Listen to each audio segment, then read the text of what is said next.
अजी जाने दीजिए ना, आप तो कहीं जाने भी नहीं देते हैं। 2 ही घंटे की तो बात है, फिर तो वापस आ ही जाऊंगी। एक ही बात को तुम रट लगाई हुई है, जाना है जाना। तुमको मना कर दिया एक बात तो तुमको समझ में नहीं आ रहा। हाँ निशी बोलो। हाँ हाँ जाओ ना, जाओ जाओ। हाँ ठीक है, बता देना। हाँ। अरे रामू, तुम अपनी बीवी से इतना डरते क्यों हो? उसकी हर एक बात मानते हो, एकदम अपने सर पे चढ़ा के रखे हो, कभी उसको कुछ मना नहीं करते हो। मैं उससे डरता नहीं हूँ साहब, बल्कि उसका इज्जत करता हूँ, सम्मान करता हूँ, कद्र करता हूँ।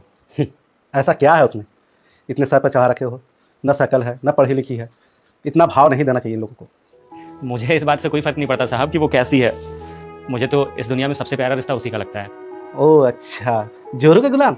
और तुम्हारे लिए रिश्ते नाते कोई मायने नहीं रखते हैं? साहब जी, माँ बाप कोई रिश्तेदार नहीं होते हैं, बल्कि वो भगवान होते हैं। उनसे हम लोग रिश्ता नहीं निभाते हैं, उनकी पूजा करते हैं। भाई बहन के रिश्ते भी जन्मजात होते हैं, दोस्ती का रिश्ता भी मतलब का होता है। आपका और मेरा भी रिश्ता सिर्फ ज़रूरत और पैसों का है। पर पत्नी बिना किसी करीबी रिश्ते के होते हुए भी हमेशा के लिए हमारी हो जाती है।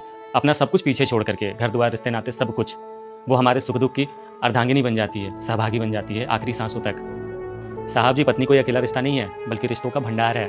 जब वो हमारी सेवा करती है, हमारी देखभाल करती है, ख्याल रखती है, हमसे दुलार करती है, प्यार करती है, तो बिल्कुल एक माँ जैसी होती है। जब वो हमें इस ज़माने के उतार चढ़ाव से आगाह करती है, और जब मैं उसके हाथों में अपनी सारी कमाई रख देता हूँ इस भरोसे के साथ कि वो मेरे घर को बहुत अच्छे से चलाएगी, तो वो बिल्कुल एक पिता के जैसी होती है। वो जब हमारा ख्याल रखती है, हमसे प्यार करती है, हमारी गलतियों पे हमें डांटती भी है, कुछ बुरा लगे तो वो भी बताती है, हमारे लिए खरीदारी तक करती है, तब बिल्कुल एक बहन के जैसी होती है। जब हमसे नई नई फरमाइश करती है, नखरे करती है, रूठती है, अपनी बात मनवाने के लिए जिद करती है, तो बिल्कुल एक बेटी की जैसी होती है। जब हमसे सलाह करती है, मशवरा देती है, परिवार चलाने के लिए नसीहतें देती है, लड़ाई झगड़ा तक कर लेती है, तब वो बिल्कुल एक दोस्त के जैसी होती है। जब वो सारे घर की लेन देन, खरीदारी, घर चलाने की जिम्मेदारी उठाती है, तो बिल्कुल एक मालकिन की जैसी होती है। और जब वो सारी दुनिया को छोड़कर हमेशा हमारे लिए एक पाँव पे खड़ी रहती है, हमेशा हमारा साथ देती है, तब वो हमारी पत्नी होती है।